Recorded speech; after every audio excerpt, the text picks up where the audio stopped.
What's up, Taiwan? I'm Eric Gao. Thanks for joining us for the news. Chaos has spread across the globe after a computer system update failed, stranding millions of travelers and raising cybersecurity concerns. Harrell Hughes tells us more. That screen is not normal.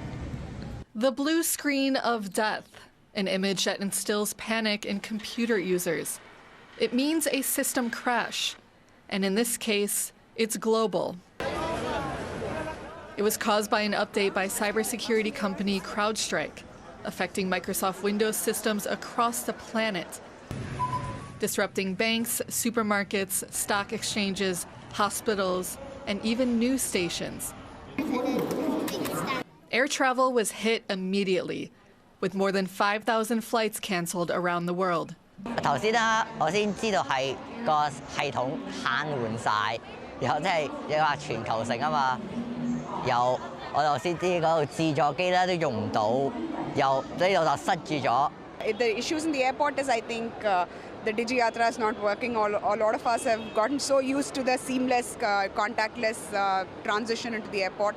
I see long queues now. I think it's going to take me at least 45 minutes, 1 hour to get into the airport. Taiwan's largest airport was also affected, leading to delays. And the country's hospitals had to switch to manual check-ins for patients. But the crash did not last long. CrowdStrike has already rolled out a solution, and most systems are back to normal. But the impact of the outage could be much larger. The impact probably can affect the trust that users have, both in technology in general as a supporting system and specifically in anti-malware technology. The shutdown is thought to be the largest IT outage in history. As systems come back online, the focus is now shifting to whether the responsibility of global cybersecurity is in too few hands. Luffy Lee and Harrell Hughes for TaiwanPlus. One of the world's largest emergency response drills, simulating how to recover from a hurricane, has wrapped up in Hawaii. It was part of the RIMPAC exercises, which brought together personnel from 29 countries. But Taiwan, a nation all too familiar with natural disasters, is not there. Jaime Ocon explains. It's a race against time for these soldiers as they respond to a simulated natural disaster. This drill is part of RIMPAC, the world's largest multinational maritime exercise, which takes place every 2 years in Hawaii. In this scenario, the make-believe country of Griffin has been hit with a catastrophic hurricane. Now militaries from Peru, Mexico, Japan, and the US are trying to gauge the extent of the damage. They're government officials, and they've informed us of some of the situation of what they know, their assessment of damage. The ports and airports being shut down, power supply, water supply. They are now in the process of requesting specific asks of us, which in the beginning, as the Admiral mentioned, starts with saving lives. In the first few days, hundreds of soldiers begin rescue operations and move equipment into place, paving the way for recovery efforts. This command center was set up in just a few weeks to respond to this simulated hurricane that hit this fake country. And so what the goal is here is to work with other countries to provide food, aid, and relief, disaster relief, to the people affected. This specific drill is led by Japan, which is frequently affected by disasters like earthquakes and tsunamis. But the commanding officer here says Japan's experience alone is not enough, and a disaster like this only emphasizes the need for cooperation. In this security situation, including a natural disaster or something, we cannot work alone, and we cannot respond alone. If we are thinking of this fact, we have to cooperate and collaborate amongst a lot of the countries. But one country that has decades of experience in responding to natural disasters isn't here: Taiwan. The U.S. says Taiwan was not invited to this drill in accordance with Washington's One China policy. But Taiwanese officials say the country's recent handling of a magnitude 7.4 quake is reason enough to include the island nation in these kinds of humanitarian drills, especially if Taiwan's capabilities are up to UN standards. 那也正因为台湾是一个灾害好发的地区，我们更应该要加强我们因应灾害应变的这个准备。那所以我们把搜救队，然后我们也跟国际接轨，也把联合国的这个搜索救援的这个标准也引进来台湾。因为所谓救灾没有分国界啦。When asked about the need to include countries like Taiwan in these drills, U.S. officials had no comment. Instead, they say that when disaster strikes, the goal is to save as many lives as possible, regardless of political issues. And it's in the interest of all countries in the area to do that. We do that through cooperation, and hopefully cooperation short of any kind of conflict. Humanitarian assistance is where we have the capabilities and capacity to be able to assist our friendly nations near us. After roughly 3 weeks, Japanese and U.S. officials say this drill was a success. But Taiwan's lack of involvement shows that there's still gaps in the international disaster response effort. Andy Shui and Jaime Okan for TaiwanPlus. The U.S. says it will do what is necessary to support the Philippines in resupply missions in the contested South China Sea. White House National Security Advisor Jake Sullivan made those comments at a security forum. He was referring to missions in the Second Thomas Shoal, an area claimed by both Manila and Beijing. Clashes in the South China Sea between the Philippines and China have been escalating over the past few months. Sullivan said the U.S. is bound by a mutual defense treaty with the Philippines.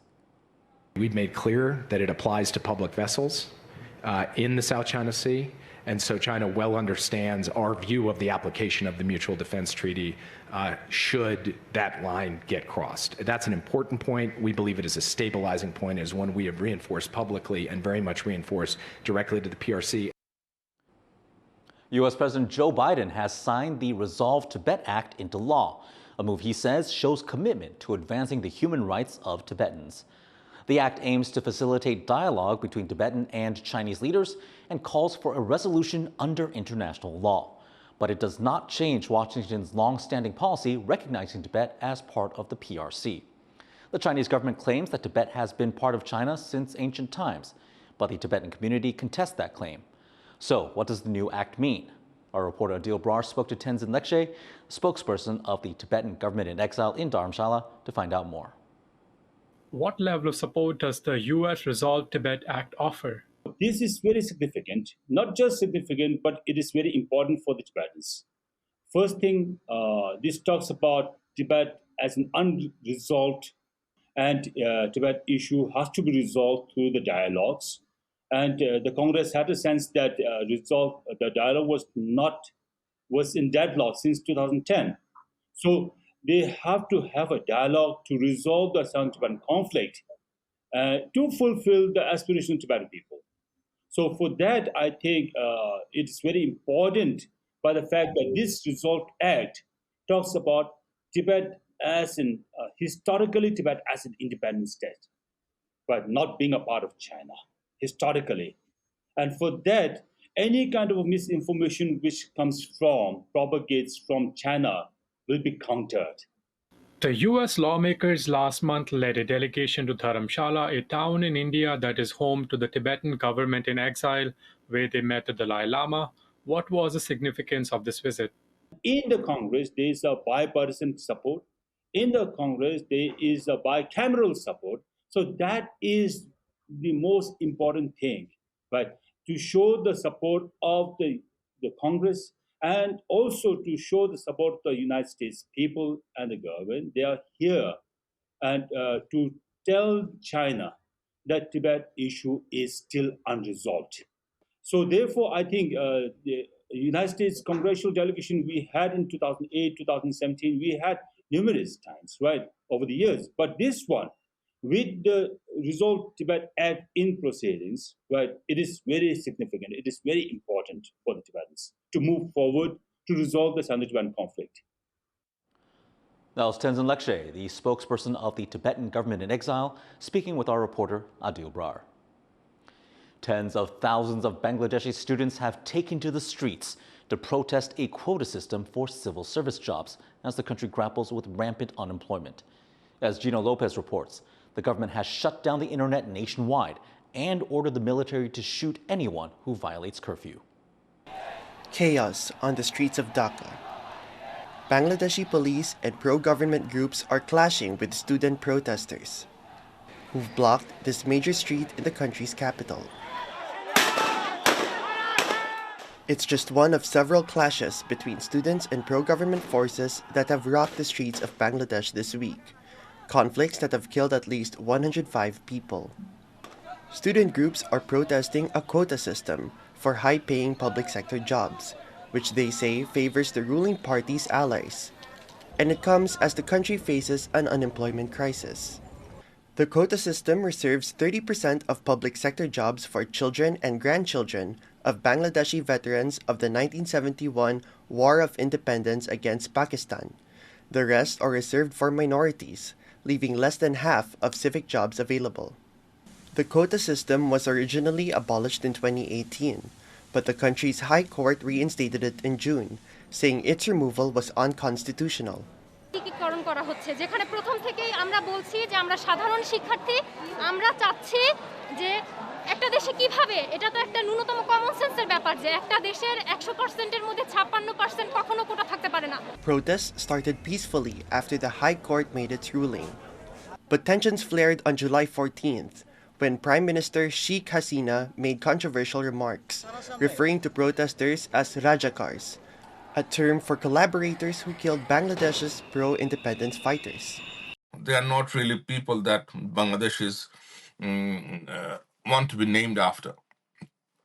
So that agitated them.